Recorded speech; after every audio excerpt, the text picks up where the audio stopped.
Without turning this course into a Q&A session, I want to address another question that we received. We've been asked how we'd go about creating swirling cloth pieces in mid-air, and I think the guy asking saw the X-Particle showreel and wanted to build something similar in Vellum. So, let's go! Start out with a grid, again, dive in there, scale this to be 3 by 1 with 30, by 90 rows and columns, and you can dial those down for now to experiment with the settings so it simulates quicker. Let's dial them to 10, respectively 30. That's really low res, but for now it'll do. Also, I'm going to drop down a sphere and scatter some points in it on which we'll copy those individual pieces of cloth. So let's drop down an ISO offset 2, maybe set it to 50 samples, and then scatter maybe 20 points in there and increase the relax iterations to 40. So we have a few points within this sphere here. Let's scale the sphere up a bit to 2.5, like this, so we have a bigger sphere here.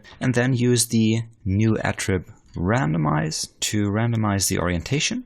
Let's call it orient, 4-dimensional vector, and let's set the distribution to direction or orientation. And now drop down a copy to point, and copy those grids onto those points, which now have their orientation randomly adjusted. In the attrib randomize, under options, you can dial in the global seed if you don't like the orientation. It's fine for me now. Those intersections, we'll have to see if they are bad in the simulation or not, so we have to tweak this maybe later. Next, really straightforward, dropping down a Vellum cloth and attaching to it a Vellum solver.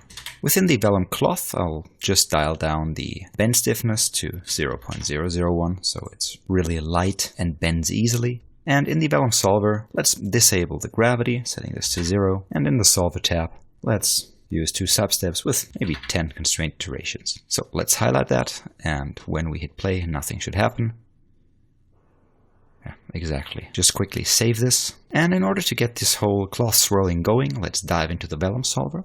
And I want to use 2 nodes here. One to generate a turbulent behavior for those pieces of cloth, and one to get the swirling going. Let's start with the swirling. I'm going to use the pop axis force. Again, Vellum is all pops, so I can use pops force here. And I will just scale the radius of this vector to 2 and set its height to maybe 10. The axis direction is along the y-axis, that's okay. Let's have a look at the speed, and let's see how that looks.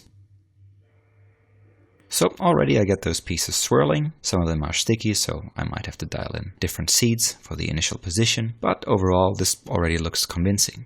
So now let's just add to it a tiny bit of turbulence by using the pop wind right in here. And relevant for me is this noise here. So I want to increase its amplitude to say 1. And also I want to increase the turbulence a tiny bit to 4. And want to animate the offset in its 4th dimension, which is basically time for us. So $FF for frame times 0.15 maybe.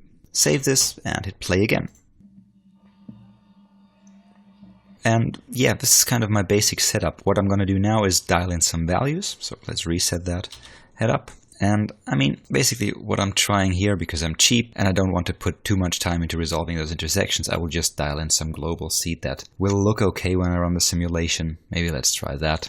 Also increase my grids division, increase the rows to 30 and the columns to 90. And then I will simulate that, and after I will attach a Vellum post process. And in here I will enable a small spatial blur, so we smooth out some irregularities there. And also I will allow for 1 level of subdivisions. I'm gonna wire this in here. In the Vellum solver, also under simulation, I will increase the cache memory, so it caches my whole frame range. Save this and let this simulate.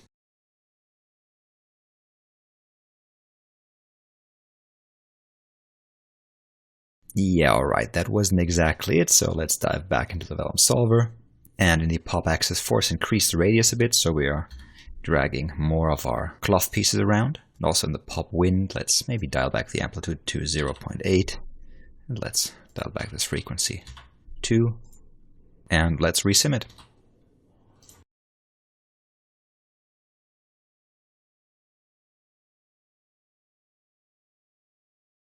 Let's stop this here and have a look at how this looks.